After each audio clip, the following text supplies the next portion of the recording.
अफजल खान से मिलने गए, उसने कहा कोई हथियार लेके नहीं आएगा, बोला बिल्कुल। फिर उसने बदतमीजी की, डाल के घुमा दिया तुरंत। 3 चीजें हैं जो अगर तुम्हारे पास हैं तो तुम दुनिया के सबसे धनी आदमी हो। डेयरनेस, एंथुसियाज्म और कॉन्फिडेंस। शिवाजी के पास तीनों है। दुनिया में एक जानवर है जिसको आज तक पाला नहीं जा सका, जिसको आज तक पाला नहीं जा सका, जिसको आज तक पट्टा नहीं पहनाया जा सका, और वो है भेड़िया।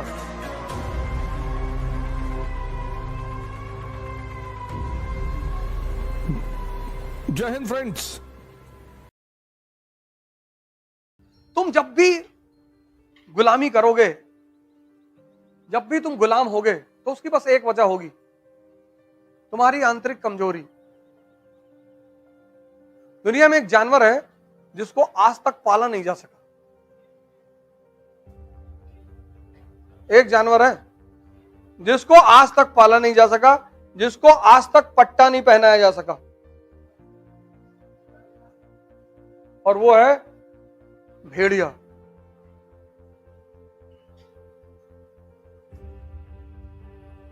एकमात्र जानवर है पूरी दुनिया में जिसको आज तक इंसान पाल ही नहीं पाया, क्योंकि अगर तुम भेड़िए के बच्चे को उठा लाए तो वो उस इलाके को तबाह कर देंगे।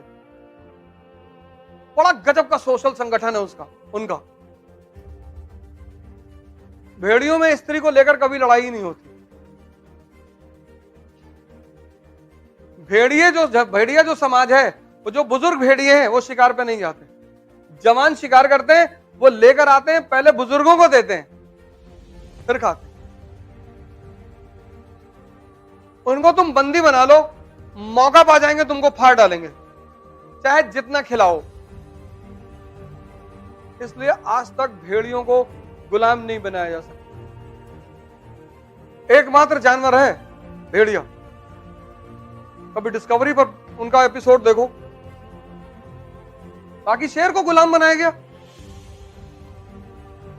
चाइना वाइना में तो बच्चे हैं, वो नचाते हैं शेरों को।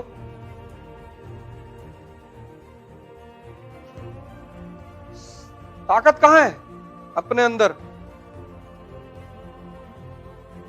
उत्साह। 3 चीजें हैं जो अगर तुम्हारे पास हैं तो तुम दुनिया के सबसे धनी आदमी हो। एक, डेयरनेस, तुम रिस्क लेना जानते हो। 98% लोग डर मरे हुए हैं। भैया मान लीजिए आईएएस की तैयारी करें और नहीं हुआ तो एमएलए का चुनाव लड़ जाना। अरे ऐसे थोड़े होता है भैया।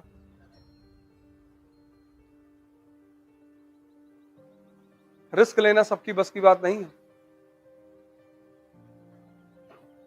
है ही नहीं, हमें सिखाया नहीं जाता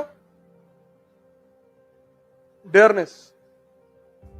दूसरा, एंथुसियाज्म, उत्साह।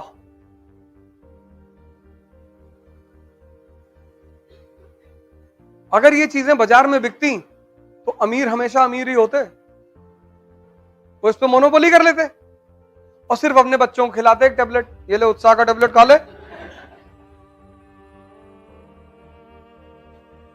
डेयरनेस, एंथुसियाज्म और कॉन्फिडेंस कि करेंगे तो हम ही।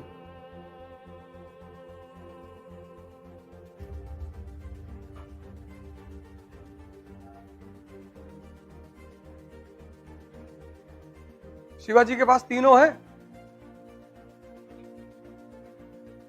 औरंगजेब को पानी पिला दिया, पैसा नहीं है, पैसा दूसरों का लूट लिया उन्होंने। अहमदनगर, गोलकुंडा, बीजापुर, इनसे ले लिया पैसा। समझदारी कितनी बड़ी है। राजपूतों की तरह बिहेव नहीं किया उन्होंने, प्राण जाए पर वचन न जाए। अरे प्राण कैसे चला जाएगा? जो गलती राजपूतों ने की वो शिवाजी ने नहीं की। अफजल खान से मिलने गए, उसने कहा कोई हथियार लेके नहीं आएगा, बोला बिल्कुल। फिर उसने बदतमीजी की, डाल के घुमा दिए तुरंत।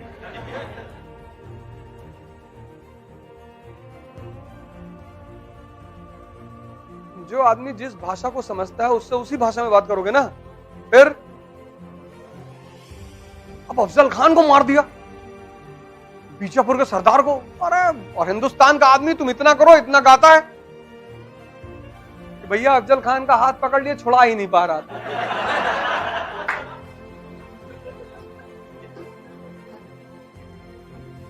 और पैर पकड़ लिया कि शिवा भाई अब नहीं करेंगे। और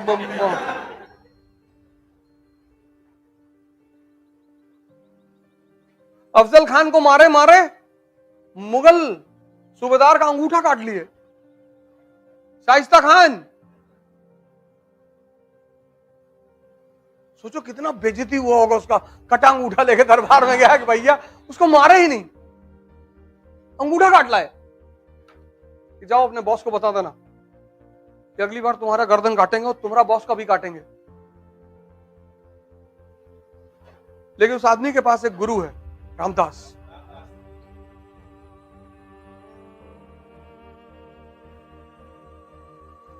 जीतना इसलिए जरूरी होता है कि जीत से एक बहुत बड़ी चीज का जो संबंध है, उत्साह का। और जो हार के उत्साहित है वो तो भगवान है, उसको तो तुम हरा ही नहीं सकते। इसलिए मिडिल क्लास का आदमी बहुत परेशान होता है। मिडिल क्लास के आदमी को इज्जत का इतना डर रहता है जैसे लगता है कि मुगल बादशाह के घर के हैं। मिडिल क्लास का जो लड़का है उसके ऊपर इतनी चीजें थोपता उसका परिवार। तो देखो, नाक मत कटाना, अरे कान कटवा लो।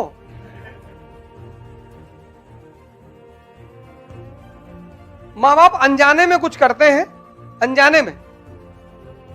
देखो भैया, हम लोग हो रहे हैं बुजुर्ग, बीपी बहुत हाई है। युद्ध का नियम क्या है कि जो लड़ने जा रहा है उसको उत्साहित करो। लेकिन मध्यम वर्गीय माँ बाप दूसरा रास्ता अपनाते हैं कि जो लड़ने जा रहा है उससे उसको डराओ। मध्यम वर्गीय जो परिवार है, मिडिल क्लास, वो सोचता है कि अगर अपने बच्चों को हम मजबूरी दिखाएंगे तो ये और पढ़ेंगे। वो ये गलत सोचता है। एक बात युद्ध का नियम याद रखना, जब कल तुम्हारे बच्चे लड़ने जाएंगे आज से 10 साल बाद, तो उनसे कहना अबे कोई बात नहीं, तुम फेल हो जाओ तो तुमको मर्सिडीज खरीद के देंगे। तो सोचेगा यार ये पागल है, मेरा बाप जो है कह रहा है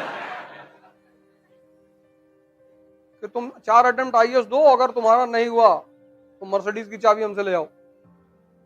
खुलकर खेलेगा वो कोई, क्योंकि सबसे समाज तो वैसे ही डिप्रेस कर रहा है। समाज तो वैसे ही डिप्रेस कर रहा है, अगर परिवार भी करेगा तब। इसलिए जिनके मां बाप नहीं रहे, परिवार नहीं रहे, उन्होंने बड़े कांड किए जीवन में। ऐसे बड़े, अब जैसे भगवान कृष्ण है, मां बाप जेल में, नहीं तो इंजीनियर बना देते, मैकेनिकल इंजीनियर, इंजीनियरिंग करके। कोई जानता उनको?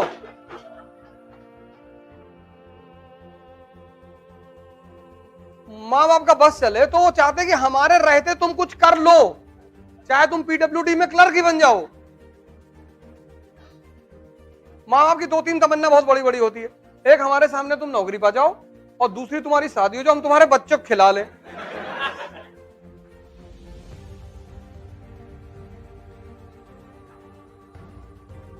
हिंदुस्तान में एक शब्द है तपस्या, बहुत प्यारा शब्द है। अगर तुम ये शब्द समझ गए,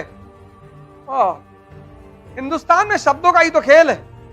इसमें एक वर्ड है तप। किसी भी चीज के रूप को अगर बदलना है, हीट देना पड़ेगा। पेन को अगर बदलना है ना, इसको हीट देना पड़ेगा, गलाना पड़ेगा। इसको गलाने के बाद ही तुम कोई नया रूप दे सकते हो। तो जिसे भी अपने आप को बदलना है, वो अपने आप को हीट देना शुरू कर देगा। उसी को तप कहते हैं। तप यानी स्वयं को बदलने का रास्ता।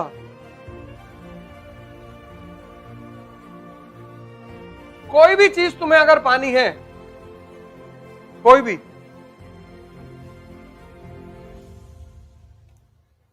आईएएस तो बहुत छोटी चीज है। क्योंकि हमारे देश में तपस्या उन लोगों ने की जिनको भगवान पाना था, तो हमें लगता है कि तपस्या मतलब साधु नहीं। जिसको भी किसी बड़ी उपलब्धि को पाना है, उसे टेम्परेचर बर्दाश्त करना पड़ेगा। नहीं, वही फॉर्मूला ही है और कोई फॉर्मूला ही नहीं। इसलिए तुम चाहे जितनी बड़ी कोचिंग में चले जाओ, चाहे जितना पैसा खर्चा कर दो, अगर तुम खुद को बदलने को तैयार नहीं हो तो कोई भी कोचिंग तुम्हें सूट नहीं करेगी। तुम्हें कोई कुछ ना बना पाएगा बेवकूफ बनाने के सिवा। जो भी बनोगे वो तुम खुद ही बनोगे। इसलिए जब भी बड़ी बड़ी चढ़ाइयों पे चढ़ने की कोशिश करना तो एक बात देखना, दर्द हो रहा है कि नहीं। अगर दर्द हो रहा है तो मतलब चढ़ाई चढ़ रहे हो।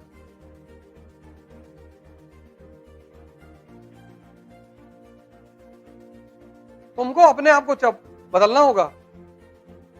से तो आईएएस की तैयारी में इतने लोग आते हैं, आधे ज्यादा 70% तो पहले ही निकल जाते हैं, क्योंकि इसका जो पहला चरण है खुद को बदलना, वो बहुत खतरनाक है।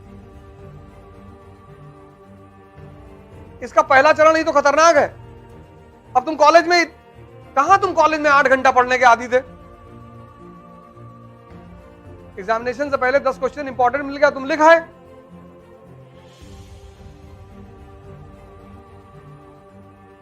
उसके बाद या तो तुम घर की राजनीति कर रहे हो या मोहल्ले की, और या गांव की, और कोई नहीं मिला तो प्रदेश की।